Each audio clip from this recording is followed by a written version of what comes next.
Thangal ji, Venugopal ji, Satishan ji, Kunyalukutti ji, Murlidharan ji, Jaya Rajan ji, Mohammad Bashir ji, Raghavan ji, Munir ji, Bashir ji, all my friends from the Congress Party, from the Muslim League, from the UDF, brothers and sisters, friends from the media, I'd like to welcome all of you here today. അഭിവന്ദനായ തങ്ങളവർകളെ, വേദിയിലുള്ള ബഹുമാന്യരായ നേതാക്കളെ, കോൺഗ്രസിലെയും മുസ്ലിം ലീഗിലെയും അഭിവന്ദനായ നേതാക്കളെ, ബഹുമാനപ്പെട്ട സുഹൃത്തുക്കളെ, എൻ്റെ മാധ്യമ സുഹൃത്തുക്കളെ, സഹോദരന്മാരെ, സഹോദരിമാരെ, നിങ്ങളെ എല്ലാവരെയും സ്വാഗതം ചെയ്യുന്നതിൽ എനിക്ക് അനൽപമായ സന്തോഷമുണ്ട്. My colleague here, we sit in Parliament and have long discussions about spirituality and non-political concepts. എൻ്റെ ഈ സുഹൃത്തുമായി പലപ്പോഴും പാർലമെൻറ്റിൽ ഇരുന്ന് ഞാൻ സംസാരിക്കാറുണ്ട് രാഷ്ട്രീയേതരമായ വിഷയങ്ങളെക്കുറിച്ച്, മുഖ്യമായും ആധ്യാത്മികമായ കാര്യങ്ങളെക്കുറിച്ച്. But sometimes being my translator can be a very dangerous job. പക്ഷേ ഒരു പരിഭാഷകനായി അദ്ദേഹം വരുന്നത് ആപൽക്കരമാണെന്ന് എനിക്ക് തോന്നുന്നു. Like just now in Telangana, in one of the speeches, the translator got into a lot of trouble. തെലങ്കാനയിൽ ഉണ്ടായ അനുഭവം പോലെ I was saying something and then he was saying something else. ഞാൻ എന്തോ പ്രസംഗിച്ചുകൊണ്ടിരുന്നു, അദ്ദേഹം മറ്റൊന്ന് പറഞ്ഞുകൊണ്ടേയിരുന്നു. Then after some time I started counting my words, you know. He was speaking in Telugu, so I said, okay, I said 5 words and then I would say, okay, maybe what I'm saying in Hindi should take about 5 or 7 words in Telugu, and then he would speak 20, 25, 30 words. അവസാനം ഞാൻ വാക്കുകൾ എണ്ണിക്കണക്കാക്കാൻ തുടങ്ങി. ഞാൻ ഹിന്ദിയിലും അദ്ദേഹം തെലുഗുവിലും. 5 വാക്ക് ഞാൻ പറയുമ്പോൾ അദ്ദേഹം അതിലേറെ പറയുന്നതായിട്ട് കണ്ടു. എനിക്ക് തോന്നി ഹിന്ദിയിൽ 5 പക്ഷേ തെലുങ്കിൽ 7 മറ്റോ ആയിരിക്കുമെന്ന്. പക്ഷെ അതങ്ങനെ നീണ്ടു പോകുന്നത് കണ്ടപ്പോൾ ഞാൻ അതിശയിച്ചു പോയി. Then sometimes I would say something that is quite boring and the crowd would jump very excited. ഞാൻ ചിലപ്പോൾ വളരെ ഉദാസീനമായിട്ട് പറഞ്ഞ കാര്യങ്ങൾ അദ്ദേഹം വളരെ അത്യാവേശമുണ്ടാക്കി പറയുന്നതും ഞാൻ കണ്ടു. And then I would say something exciting and the crowd would keep quiet. ഞാൻ വളരെ ആവേശകരമായ കാര്യം പറഞ്ഞപ്പോൾ സദസ്സ് നിശബ്ദമായിരിക്കുന്നതും ഞാൻ കണ്ടു. And at the same time I cannot get angry, so I have to smile all the time. ഒന്നും മനസ്സിലാക്കാതെ ഞാൻ എല്ലാം പുഞ്ചിരിച്ച് നിരീക്ഷിച്ചുകൊണ്ടേയിരുന്നു. So, but I know my friend is a good translator, so he won't have any such problems. പക്ഷേ എൻ്റെ ഈ സുഹൃത്ത് ഒരു നല്ല പരിഭാഷകനാണെന്ന് എനിക്കറിയാം. See, for me,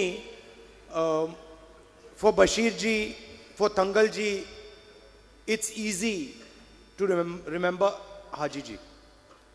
ഇവിടെ സംസാരിച്ച അഭിവന്ദനായ തങ്ങളെപ്പോലെ, അദ്ദേഹത്തിൻ്റെ മകൻ ബഷീറിനെ പോലെ അവർക്കൊക്കെ സീതി ഹാജിയെ കുറിച്ച് പറയാൻ വളരെ അനായാസകരമായിട്ട് സാധിക്കും. They saw him, were close to him, they know him in detail, they understand him, so it's easy to come and give a speech. അദ്ദേഹത്തെ അവർക്ക് മനസ്സിലാക്കാൻ സാധിച്ചു, അദ്ദേഹവുമായിട്ട് അവർ ഇടപഴകി, അദ്ദേഹവുമായി അവർ സംവദിച്ചു. അതുകൊണ്ട് അദ്ദേഹം ആരാണ് എന്താണെന്ന് മനസ്സിലാക്കാനുള്ള നിരവധി അനുഭവങ്ങൾ അവർക്കുണ്ടായി. For me, I have to think about it much more. It's like a jigsaw puzzle. എനിക്ക് അദ്ദേഹത്തെക്കുറിച്ച് മനസ്സിലാക്കാൻ കുറേയേറെ ചിന്തിക്കേണ്ടിയിരിക്കുന്നു. Because I didn't have the opportunity to meet Haji ji. പക്ഷെ ഒരിക്കൽ സീതി ഹാജിയെ കാണാൻ എനിക്ക് അവസരമുണ്ടായില്ല എന്നതുകൊണ്ടാണത്. So I have to listen to the speeches. I have to ask the people who worked with Haji ji to get a sense of what the person was like. എനിക്ക് സീതി ഹാജിയെ മനസ്സിലാക്കാൻ അദ്ദേഹത്തിൻ്റെ പ്രസംഗങ്ങൾ ശ്രദ്ധിക്കേണ്ടിയിരിക്കുന്നു. അദ്ദേഹവുമായിട്ട് ഇടപഴകിയ ആളുകളെ മനസ്സിലാക്കി അവരിൽ നിന്ന് അദ്ദേഹത്തെക്കുറിച്ചുള്ള അനുഭവജ്ഞാനങ്ങൾ കരഗതമാക്കേണ്ടിയിരിക്കുന്നു. So while they were speaking, I was thinking, trying to create a image of the person. അവരൊക്കെ പ്രസംഗിച്ചുകൊണ്ടിരുന്നപ്പോൾ എൻ്റെ മനസ്സിൽ സീതി ഹാജിയുടെ ഒരു സ്വരൂപം നിർമ്മിക്കുവാൻ ഞാൻ ശ്രമിക്കുകയായിരുന്നു. So for me, the single most important characteristic of a leader is humility. ഒരു നേതാവിൻ്റെ ഏറ്റവും വലിയ സവിശേഷതയായിട്ട് എനിക്ക് എക്കാലവും തോന്നിയിട്ടുള്ളത് വിനയമാണ്. I believe that if a leader is not humble, if a leader is not able to observe himself, then he cannot be a leader. ഒരാൾക്ക് വിനയാന്വിതനാകാൻ സാധിക്കുന്നില്ലെങ്കിൽ, തന്നെ സ്വയം നിരീക്ഷണ വിധേയനാക്കാനും സാധിക്കുന്നില്ലെങ്കിൽ അയാളൊരു നേതാവല്ല എന്നാണ് ഞാൻ വിശ്വസിക്കുന്നത്. So the first thing I realized while the speeches were going on was Haji Ji was a gentleman who could stand in the assembly of Kerala and laugh at himself. Seethi ഹാജിയെ കുറിച്ച് ഞാൻ മനസ്സിലാക്കുന്ന ഏറ്റവും കൗതുകകരമായ സംഗതി ജനക്കൂട്ടത്തിൽ നിന്നുകൊണ്ട് തന്നെ സ്വയം പരിഹസിക്കാൻ വരെ സാധിക്കുന്ന നേതാവായിരുന്നു അദ്ദേഹം എന്നുള്ളതാണ്. That he did not take himself so seriously that he had the ability to look at himself and laugh at himself. തന്നെ ഗൗരവമായിട്ടെടുക്കാത്ത ഒരു വ്യക്തി, തന്നെ സ്വയം നോക്കി തന്നെ കളിയാക്കാൻ സാധിക്കുന്ന ഒരു വ്യക്തി, അതായിരുന്നു Seethi Haji. So he had certainly the quality of humility. അദ്ദേഹത്തിന് സൗമ്യതയുടെ മഹാഗുണം വേണ്ടുവോളം ഉണ്ടായിരുന്നു. Now I meet many politicians all the time. ഞാൻ പലപ്പോഴും പല രാഷ്ട്രീയക്കാരെ സ്വാഭാവികമായും കണ്ടുമുട്ടുന്നു. And as you know, politicians are quite smart people. നിങ്ങൾക്കറിയാവുന്ന പോലെ രാഷ്ട്രീയക്കാർ വളരെ സമർത്ഥരാണ്. Today's politicians, they will only show you what they want to show you. ഇന്നത്തെ രാഷ്ട്രീയക്കാർ നിങ്ങളെ അവർ എന്താണോ കാണിക്കാൻ ആഗ്രഹിക്കുന്നത് അത് മാത്രമേ കാണിക്കുകയുള്ളൂ. So I've also had to navigate this. I meet many politicians. I have to make an assessment. What is he like? ഞാനും ഇങ്ങനെ ഈ കൂട്ടത്തിനിടയിൽ നിന്ന് രാഷ്ട്രീയക്കാരെ നിരീക്ഷിക്കണം, അവരെന്താണെന്ന് മനസ്സിലാക്കണം, അവർ പുറത്തേക്ക് കാണിക്കാൻ ശ്രമിക്കുന്നത് എന്താണെന്ന് പ്രത്യേകം വിലയിരുത്തുകയും ചെയ്യും. They'll come very simple clothes. ചിലപ്പോഴൊക്കെ അവർ വളരെ ലളിതമായ വസ്ത്രങ്ങൾ ധരിച്ചു വന്നേക്കും. Then no expensive watch. വളരെ വിലപിടിപ്പുള്ള വാച്ചൊന്നും കെട്ടിയെന്ന് വരില്ല. ഫटे हुए जूते. അതുപോലെ തന്നെ തൻ്റെ വസ്ത്രധാരണങ്ങളിൽ വളരെ ആർഭാടമൊന്നും കണ്ടെന്ന് വരില്ല. And then afterwards you go to his house and he's got a big BMW there. പക്ഷേ അവരുടെ വീട്ടിൽ പോയി നോക്കിയാൽ വളരെ വ്യത്യസ്തമായ ഒരു ചിത്രമാണ് കാണുക. വളരെ BMW പോലുള്ള വളരെ വലിയ ആർഭാടകരമായ ജീവിതമാണ് അവിടെ കാണാൻ സാധിക്കുക. First in the beginning I would look at the watch and no watch, then I'd say okay, he doesn't wear an expensive watch, so I do this type of calculation. ആളെ കാണുമ്പോൾ എനിക്ക് തോന്നുന്നു ഒരു വാച്ച് പോലും കെട്ടാത്ത സാധു മനുഷ്യനെന്ന്. പക്ഷേ അങ്ങനെ ഒരു വ്യക്തിയെക്കുറിച്ച് വിശകലനം ചെയ്യാൻ സാധിക്കില്ലെന്ന് പിന്നീട് എനിക്ക് ബോധ്യപ്പെടും. But these guys, they're too smart, they know what you're looking for.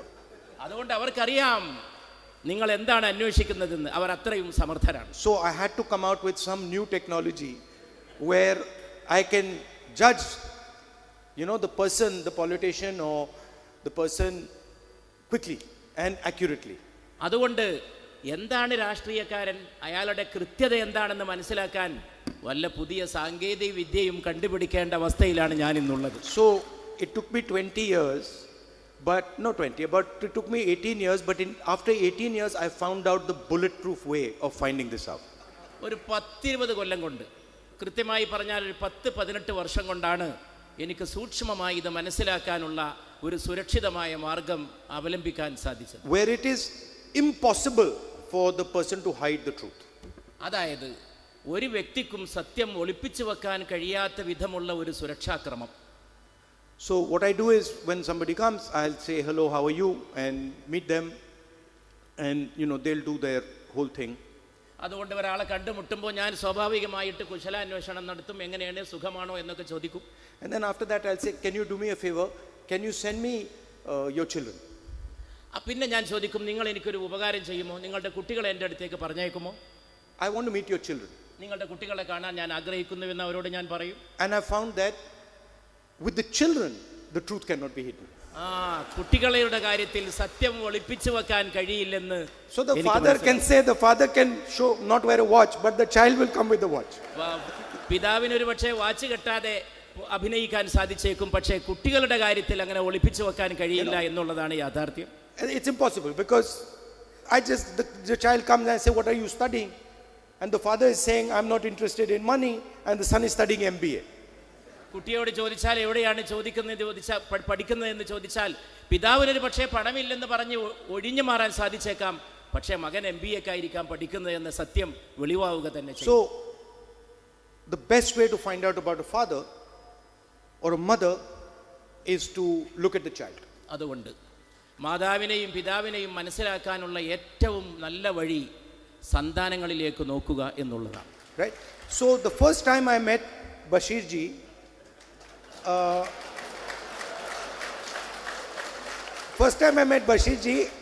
I was in Hindi, I'll say it. I told the guy who works with me, I said, "Isme dam hai.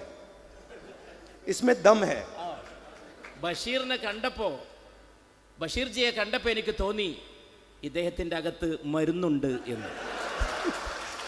Because you meet many politicians, you know. So I said, this fellow, he's a dynamic guy, strong guy. ഈ മനുഷ്യൻ വളരെ പ്രത്യുൽപ്പന്നമതിയാണ്, വളരെ ചലനാത്മകമായ വ്യക്തിത്വമുള്ള ആളാണ് എന്നും എനിക്ക് മനസ്സിലായി. Then after that, I think it was the assembly election where we did the road show. Assembly election. In the assembly election, we went on the road show. നിയമസഭാ തെരഞ്ഞെടുപ്പിനിടയിൽ ഞങ്ങൾ റോഡ് ഷോക്ക് പോയി. Then I told the same guy who used to work in my office that, you know, this guy is quite close to the people. അപ്പോൾ എൻ്റെ കൂടെ ഉണ്ടായിരുന്ന ആരോടോ ഞാൻ പറഞ്ഞു, ഈ മനുഷ്യനെ ശ്രദ്ധിക്കണം എന്ന്. So he's a dynamic guy and he's close to the people. അദ്ദേഹം ജനങ്ങളുമായി വളരെ അടുപ്പത്തിലാണ്, വളരെ വളരെ ചലനാത്മകമായിട്ട് വർത്തിക്കുന്ന വ്യക്തിയാണ് എന്നും ഞാൻ പറഞ്ഞു. Then I said, I also suspect he's got a little bit of a bad temper sometimes. അതുകൊണ്ട് വേറെ വല്ല ഏർപ്പാടുമുണ്ടോ എന്ന് സംശയിക്കുന്ന അവസ്ഥയിലും ഞാൻ എത്തി. But why am I telling you this story? Because he's the imprint of his father.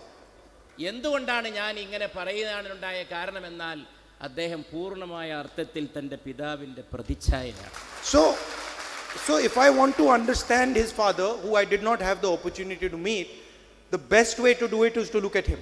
അതുകൊണ്ട് അദ്ദേഹത്തിൻ്റെ പിതാവിനെ കാണാൻ എനിക്ക് കഴിഞ്ഞില്ലെങ്കിലും പിതാവിനെ കാണാൻ അദ്ദേഹത്തിലേക്ക് നോക്കിയാൽ മതി എന്നാണ് ഞാൻ മനസ്സിലാക്കുന്നത്. And nothing can be hidden. ഒന്നും ഒളിപ്പിച്ചു വെക്കാൻ അദ്ദേഹത്തിന് കഴിയില്ല. So it's an honor for me to come and release the book. Unfortunately, I can't read it because it's not in English or in Hindi. ഇവിടെ വന്ന് ഈ പുസ്തകം പ്രകാശനം ചെയ്യാൻ സാധിച്ചതൊരു ബഹുമതിയായിട്ട് ഞാൻ കാണുന്നു. നിർഭാഗ്യവശാൽ അത് ഇംഗ്ലീഷിലും ഹിന്ദിയിലും അല്ലാത്തത് കൊണ്ട് എനിക്കത് വായിക്കാൻ സാധിക്കില്ല. But I would like to thank Haji ji for the work he did. He was a carpenter and he started as a carpenter, but I think all his life he built bridges between communities, between people, between ideas. ഞാൻ ബഹുമാനപ്പെട്ട സീതി ഹാജിയെ ആദരപൂർവ്വം അനുസ്മരിക്കുന്നു. വളരെ ലളിതമായ ജീവിതത്തിൽ നിന്ന് തുടങ്ങി മരങ്ങളോട് ബന്ധപ്പെട്ടുകൊണ്ടുള്ള ഒരു തൊഴിലിൽ നിന്ന് ആരംഭിച്ച് അദ്ദേഹം സമുദായത്തെ കെട്ടിപ്പടുത്തു, സമൂഹത്തെ നല്ല നിലയിൽ സേവനം ചെയ്യുവാനുള്ള വിവിധങ്ങളായിട്ടുള്ള പ്രവർത്തനങ്ങളിൽ അദ്ദേഹം മുഴുകി, അതിലൂടെ അദ്ദേഹം രാഷ്ട്രീയമായ കർമ്മത്തിൽ മുന്നേറുകയും ചെയ്തു. And I think in a world today where everybody is busy breaking bridges, we need people like Haji ji who built bridges, had affection for other people. പലരും പാലങ്ങൾ തകർക്കുന്ന കാലത്ത്, സമൂഹത്തിലെ നിലനിൽക്കുന്ന പാലങ്ങൾ തകർക്കുന്ന കാലത്ത് സീതി ഹാജിയെ പോലെ പാലങ്ങൾ കെട്ടുന്ന വ്യക്തികളെ നമുക്ക് ആവശ്യമാണ് എന്നാണ് നാം മനസ്സിലാക്കുന്നത്. And so there is a lot we can learn from him. അതുകൊണ്ട് അദ്ദേഹത്തിൽ നമുക്ക് ഒട്ടേറെ കാര്യങ്ങൾ പഠിക്കാനുണ്ട്. Last thing I'd like to say, that the more I come to Kerala, the more I come to Wayanad, the more I feel that this is my home. അവസാനമായിട്ട് എനിക്ക് പറയുവാനുള്ളത്, കേരളത്തിലേക്ക് ഞാൻ വരും തോറും, വിശേഷിച്ചും വയനാട്ടിലേക്ക് വരും തോറും ഇതെൻ്റെ സ്വന്തം വീടാണ് എന്ന തിരിച്ചറിവാണ് ഓരോ വരവും എനിക്ക് പ്രദാനം ചെയ്യുന്നത്. And I like coming here. ഇവിടെ ഓരോ തവണ വരുന്നതും ഞാൻ സ്നേഹിക്കുന്നു. I don't consider it like my work. I consider it like coming back to family and meeting my friends. ഞാനൊരു ജോലിയുടെ ആവശ്യമായി ഇവിടെ വരുന്നു എന്നല്ല, സ്വന്തം കുടുംബത്തിലേക്കുള്ള വരവ് പോലെയാണ് എനിക്കിവിടേക്കുള്ള ഓരോ വരവും അനുഭവപ്പെടുന്നത്. Thank you.